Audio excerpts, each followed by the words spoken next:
If you're not closing sales, you're failing at these two things. I'm about to share with you how to fix that very easily and very quickly so you can start closing even more. Now, the reality is, whether you're selling storm damage roofs or retail roofs, when you get to the end of an appointment, assuming someone will hear you out after it's an inbound lead or an inspection, you'll often hear what I call end of appointment objections. Things like, we have to think about it. The damage doesn't look like it's that bad. We want to wait and see what the insurance company says first. Or we want to wait till we get other estimates, or you're too expensive. Sound familiar? Well, in this video, I'm going to share with you the root cause of those objections, so you can do an incredible job presenting. Hopefully they don't even come up, but if they do, you don't get stuck, stuck in the weeds trying to address what they're saying, because you know deep down what they actually mean, even if they're not aware of it. So stick around all the way through this video to learn these two things so you can start closing even more sales. Hey, before we get started, welcome back. Adam Bensman here. And everything that I do here on my channel is designed to help you and your team outsell, outgrow, and outcompete the rest so we can stomp the scum out. Now let's get started. Roofing sales is personal development in disguise, and the reward for growth is life-changing. I hope my content helps you create a richer life and bank account. All right, listen, there's two main categories, and I see salespeople fail at this time and time again. You might ask, well, Adam, how do you know this stuff works? Here's the deal. I have been in the storm restoration industry since 2011. I know there's people that have been doing it a lot longer than me, but in that time, I've trained tens of thousands of salespeople. No, that's not just on YouTube. That's people that were put through my sales training system, speaking on stages all across the United States, being in offices, running sales appointments. Let's face it, I look like I'm 12 years old if I shave my beard, so I've been able to be in the house as the little helper as I'm training teams, and homeowners have no idea. I have more insights into the sales process than most people in this industry. So what I want to share with you are those insights, because so many people get, again, stuck with they say this, you say that, and it's this word for word battle, which I watch fail time and time again because people are missing the point and they turn into robots. So the first reason that you're losing sales is because you didn't create a strong enough need. And I would write that down. You didn't create a strong enough need. Now, what do I mean by this? If a homeowner says, hey, the damage doesn't look like it's that bad, or in the retail world, we want to wait until next year, get another year, 2 years out of our roof, that means that you objectively failed to create a need for them to replace the roof. Because the truth is that people only buy things that they want or need. And sadly, well, not really sadly, but no one wants to spend their hard-earned money on a roof. It's not sexy. There's no instant gratification. So if there's not a strong enough need, they put it off. So the next category of the need is when you hear things like, we loved you, but we went with the other guy. And that is because you failed to create a strong enough need for them to choose you to solve their problem. So the need category falls into two buckets: a need for the roof and a need for the service provider to install it, which is you. Your job in the sales appointment is to understand this so you can help homeowners take ownership of their problem. In fact, I'm going to link to a video at the very end of this, because one of the big mistakes that people do is they start telling homeowners their roof is damaged, and they're the I sell roofs guy, because all of our logos say the same thing. We show up at the house offering a free estimate or a free inspection, and we say, well, gee golly, your roof is damaged, but good news is you can buy a new one today from me. And it just doesn't go well. So what we need to do instead is to get our homeowners to take ownership of the problem. We can do that by stopping telling them that the roof is damaged and getting them to tell us the roof is damaged. So again, I'll link to that video at the end so you can dive into how to do that.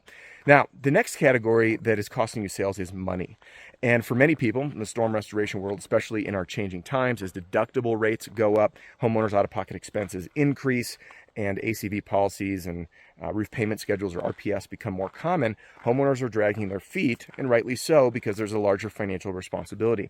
And if you're in the retail world, you're likely experiencing the rising interest rates, rising price of material, and consumer spending peeling back. So for many, it's costing them business, and they're finding that homeowners are a little bit more timid and want to put this stuff off. Now, our job is to make the money make sense, and this can often be counterintuitive. So I want to share this in a story so it makes sense. It's a true story, by the way. I have a family friend who, they're in their late 40s, don't have great credit, and are struggling a lot financially. And they just got a new job, and the commute was about an hour each way. Sadly, the transmission in their Dodge Caravan went out the week before the job started. What this meant is that the transmission was more expensive. It was an old vehicle. It was more expensive to fix than the vehicle is worth. So they decide to get a new vehicle. So they say, hey, well, I don't have a bunch of money. $20,000 is my max budget. They start shopping for used cars because, I mean, let me just ask you, if you were tight on cash, would you shop new or used? Used, right? Because it's cheaper. So she goes shopping for a used car. She finds one at the Ford dealership, and she sits down with the financing guy, and they show her what the monthly investments will look like. But because she has not so great credit, and because it's a used vehicle, so credit's even higher, her monthly payment was completely out of reach.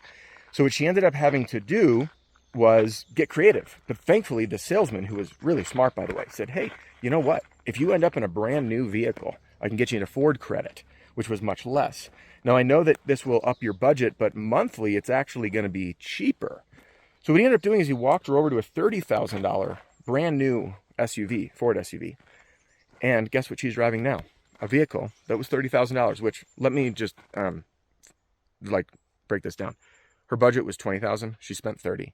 So, by the way, if you're new here, you'll learn I'm terrible at math. So correct me in the comments below. That's 50% more expensive, is it not? Now imagine you going into a homeowner's house and selling something that's 50% more expensive because you made the money make sense. Because how that homeowner chose to pay for it by way of, let's say, financing, it becomes a no-brainer. So if you're someone who is struggling because you're more expensive than the next guy and you're trying to justify your price, you need to stop doing that and focus on making the money make sense. If you're looking for help on financing, there are resources out there. By the way, I have to do a quick shout out to Christopher Scoville. He is phenomenal. He actually just built a training for us inside the Roofing and Solar Reform Alliance. He's come in as a guest as well, one of many that we bring in. And when you learn how to present offers to your homeowners, including roof with solar sales system, which is something that we teach you to do in Roofing and Solar Reform Alliance, you're going to find, sorry, I thought that was a snake hiding in the grass there. You're going to find that you can sit with a homeowner, and when you take the time to present the right way, even though something's more expensive, when you show them how it is more cost effective starting today, because that's what they care about, you end up winning the deal. So your key takeaways from this video are two things. One, you need to create a strong need, a legitimate need for homeowners to take action, to get their roof done or to file a claim now and not wait. How do we do that? By getting them to take ownership of the problem. Two, you need to position you as the expert, so they need you to guide them through it, not the next person. And the last thing you need to do is make the money make sense. Now, there's an entire art to this. It's something that I've covered in great detail in our live interactive sessions inside the Roofing and Solar Reform Alliance. So if you're someone that might want to join us in the trenches, myself and Deshaun Bryant, John Cenac, Jim Aline, Cody Lanos, click the link in the description to learn more or apply to join. Otherwise, I want you to jump right into this video so you can learn how to get the homeowner to take ownership of their problem. And you, my friend, create a strong need, start winning more deals. We'll see you in the next one.